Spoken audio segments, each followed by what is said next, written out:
Hi friends, நீங்கள் Singapore போகிறீங்க அப்படின்னா உங்களுக்கு மெடிக்கல் ரீதியாக இந்த மாதிரியான பிரச்சனைகள்லாம் இருந்துச்சுன்னா கண்டிப்பாக நீங்கள் சிங்கப்பூர் போகாதீங்க. ஏன் அப்படின்னு கேட்டிங்கன்னா, அங்கே போயிட்டு உங்களுக்கு மெடிக்கல் டெஸ்ட் எடுத்தாங்க அப்படின்னா இந்த மாதிரியான பிரச்சனைலாம் இருந்துச்சுன்னா கண்டிப்பாக உங்களை திருப்பி அனுப்பிடுவாங்க. உங்கள் அமௌண்ட் லாஸ் ஆகிறதுக்கான வாய்ப்புகள் ரொம்ப நிறையா இருக்குது. அதுலேயும் குறிப்பாக பார்த்தீங்க அப்படின்னா இந்த 3 விஷயம் ரொம்ப இம்பார்ட்டன்ட்.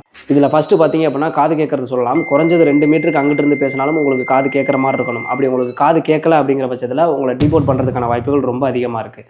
அடுத்ததாக பார்த்தீங்கன்னா ஐ டெஸ்ட்டில் பார்த்தீங்க அப்படின்னா உங்களுக்கு கலர் பிளைண்ட் இருக்குது அப்படின்னா எலக்ட்ரிக்கலுக்கும் டிரைவருக்கும் கண்டிப்பாக கலர் பிளைண்ட் செக் பண்ணுவாங்க. முடிஞ்ச வரைக்கும் நீங்கள் கலர் பிளைண்ட் இருந்துச்சுன்னா நீங்கள் எந்த வேலையாக இருந்தாலும் போகாதீங்க, அது சேஃப்டி கிடையாது.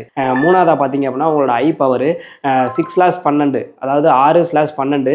இது வந்துட்டு வித் கிளாஸ் ஆர் வித்தவுட் கிளாஸில் வந்து உங்களுக்கு இந்த பவர் இருக்கணும். நீங்கள் கண்ணாடி போட்டிருந்தாலும் சரி போடாட்டியும் சரி 6/12க்கு கீழே உங்களோட பவர் இருக்குது அப்படிங்கிற பட்சத்தில் கண்டிப்பாக உங்களை அங்கே வச்சுக்க மாட்டாங்க, உங்களை திருப்பி அனுப்பிடுவாங்க. இந்த மாதிரி திருப்பி அனுப்புறப்ப என்ன ஆகும் அப்படின்னு கேட்டிங்கன்னா, நீங்கள் ஏஜென்ட் இருந்து அமௌண்ட் வாங்குறது ரொம்ப சிரமமாயிரும். இது மட்டும் தான் செக் பண்ணுவாங்களா, வேறு எதுவும் செக் பண்ண மாட்டாங்களா அப்படின்னு கேட்டால் இது வந்து ரொம்ப இம்பார்ட்டன்ட். மற்றபடி டீட்டெயிலாக வந்து ஒரு 15 நிமிஷத்துக்கு வந்துட்டு MOM வெப்சைட்லேயே போய் அந்த ஃபார்ம் எடுத்து அதில் என்னென்ன டெஸ்ட் இருக்குது அப்படிங்கிறத ஒரு நர்ஸுக்கிட்டே கன்சல்ட் பண்ணி நம்ம ஒரு வீடியோ போட்டிருக்கோம். அந்த வீடியோட லிங்க் டிஸ்கிரிப்ஷனில் கொடுக்குறேன். கண்டிப்பாக போய் பார்த்தீங்க அப்படின்னா இன்னும் என்னென்ன செக் பண்ணுவாங்க அப்படிங்கிறது ரொம்ப டீட்டெயிலாக தெரிஞ்சுக்க முடியும். இந்த மாதிரியான யூஸ்ஃபுல்லான இன்ஃபர்மேஷன்லாம் தெரிஞ்சது மறக்காம நம்ம சேனலை சப்ஸ்கிரைப் பண்ணி வச்சுக்கோங்க.